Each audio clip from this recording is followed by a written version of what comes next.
Anda masih menyaksikan dialog berita 1View bersama Mas Subhan, ini wartawan senior Kompas. Mas, kalau kita lihat sebenarnya kan kasus yang mencuat sepekan ini, Sarpin Effect ya.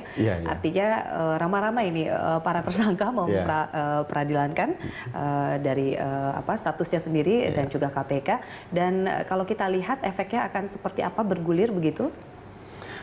Kebetulan kemarin ada diskusi di kantor dan yang hadir diantaranya itu Pak Harifin Tumpa ya, mantan Ketua MA. Jadi sebetulnya yang ada itu lebih awal sebenarnya bukan Sarpin. Jadi tahun 2014 itu sudah ada putusan mirip yang dilakukan oleh hakim kalau nggak salah Abdul Razak namanya, dan itu justru bukan diberikan sanksi, tapi malah dia diangkat menjadi ketua pengadilan negeri, malahan dipromosi setelah itu.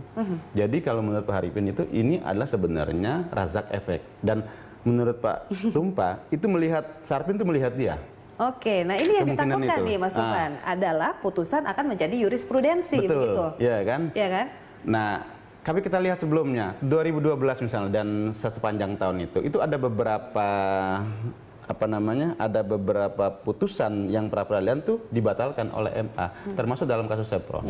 Jadi tidak bisa juga dikatakan bahwa itu menjadi jurisprudensi karena sebelumnya juga ada gitu. Tapi persoalan yang efek dari Sarpin atau Razak tadi itu memungkinkan orang yang tersangka korupsi atau para koruptor itu melakukan pra peradilan sebagai fight back. Ini gitu PR besar ya, ini karena PR KPK besar luar biasa. Polisi juga masih sibuk nantinya akan mengurusi dari sidang pra peradilan. Dan betul, dan repot ini karena bukan hanya KPK yang repot, polisi juga repot. Dia boleh menang sekarang karena nanti ketika ada orang yang ditersangkakan, maka semua ramai-ramai itu melakukan pra peradilan. Bumerang sendiri ya? Bumerang sendiri, dan pengadilan akan repot soal pra peradilan. Itu yang pertama.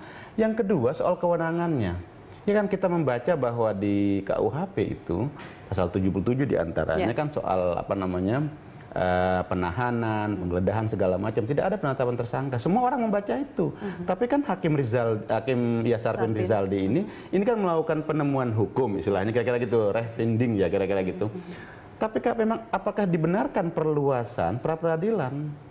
Karena ini akan repot nanti memperluas karena bisa berbenturan dengan yang lainnya gitu. Betul, para ahli hukum juga mengatakan ini takutnya berbenturan dengan KUHP ya. Iya, artinya di luar artinya bisa jadi ada pengamat yang mengatakan ini dia memutuskan di luar kewenangannya yang diberikan dalam untuk peradilan itu gitu loh. Betul. Nah, kalau kita lihat sebenarnya kan kemarin juga PLT Johan Budi mengatakan pra peradilan putusannya sidang ini sudah bergulir, tapi penyidikan juga tidak diberhentikan begitu ya. Artinya tetap dilakukan penyidikan. Iya, karena KPK ini tidak punya SP3. Dia bisa nggak mau menghentikan kasus. Nah, harus dipikirkan setelah putusan pra peradilan seperti apa kasusnya yang tersangkakan Komjen BG ini. Betul, artinya bisa melakukan kasasi ya, tapi sayangnya kemarin ditolak oleh PN Jaksel. Ini gimana? Iya, memang banding dan kasasi tidak dibenarkan di dalam KUHP-nya untuk pra peradilan.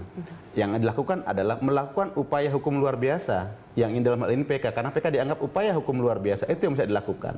Dan itu bisa dilakukan oleh MA dalam kasus-kasus sebelum tahun 2012 itu, di mana MK menyatakan membatalkan putusan peradilan karena di luar kewenangannya. Ini bisa dilakukan. Artinya poin yang digugat atau ajukan kasasi ini sebenarnya untuk mendapatkan kepastian boleh tidaknya kasus status tersangka di pra peradilankan begitu ya Mas ya? Iya, artinya bisa MA bisa mengatakan bahwa putusan Hakim Sarpin yang mengatakan bahwa penetapan tersangka tidak sah, kalau mengacu pada itu, MA bisa mengatakan bahwa ini di luar kewenangan pra peradilan, bisa mengatakan itu, ya kan? Atau MA bisa mengatakan ini tidak dapat dieksekusi, gitu loh kan? Nah, itu bisa dilakukan MA. Nah, sekarang kita lihat bagaimana bolanya di MA. Kalau MA-nya misalnya Sami Mawon dengan itu, ya udah nggak ada harapan.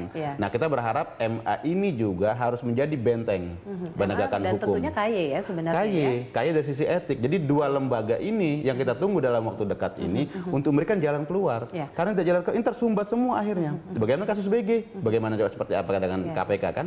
Tidak mungkin KPK menyetop itu. Oke, jadi kalau kita lihat mungkin kan orang mengatakan track record Hakim Sarpin Sarpin ini integritasnya begitu sedikit abu-abu begitu dikatakan. Betul. Nah, kalau kita mengacu pada KY ini dieskalasikan ke KY sebagai pelanggaran kode etik, artinya terbukti atau tidaknya pelanggaran kode etik ini tidak bisa merubah satu keputusan yang mutlak. Ini nantinya dinamika seperti apa mungkin terkait dari integritas hakim sendiri begitu ya?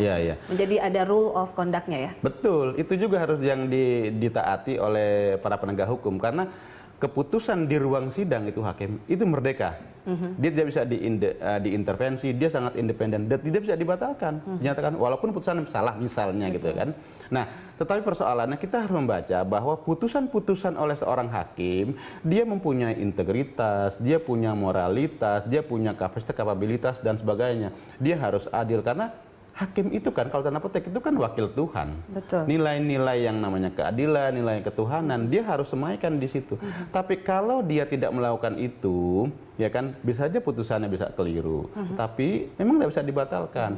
Nah, tetapi ini kan kita punya mekanisme yang lain untuk batalkan putusan itu. Baik, kita akan bahas nih bagaimana eskalasi dinamikanya akan berujung kemana sesaat lagi setelah jeda pariwara.